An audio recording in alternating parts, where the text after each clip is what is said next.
Nagbukas na po ang bagong Quezon Avenue Underpass sa Quezon City. Mismong si Pangulong Aquino ang mangunguna sa seremonya. May report si John Consulta. John? Yes, Ruth. Kararating-dating lang nga ngayon ni Pangulong Noynoy Aquino dito sa may bahagi nga ng C3 Quezon Avenue Interchange Project kung saan ay nagtayo nga sila ng underpass.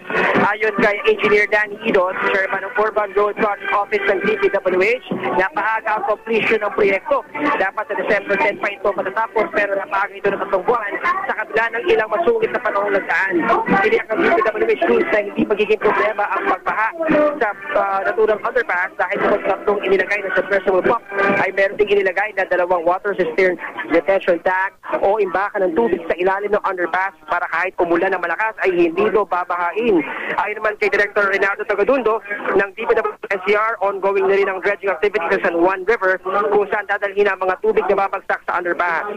Ito ay para makatiyak na walang magiging balakid sa tubig na i-divert dito ang flood control system ng underpass. Dagdag ng DPWH sa pagbubukas ng Araneta Underpass ay malaki ang may babawas sa travel time ng motorista. Bruce, alam mo, mula 30 minutes ay magiging 5 minutes na lang ang biyahe mula Welcome Rotonda hanggang EDSA.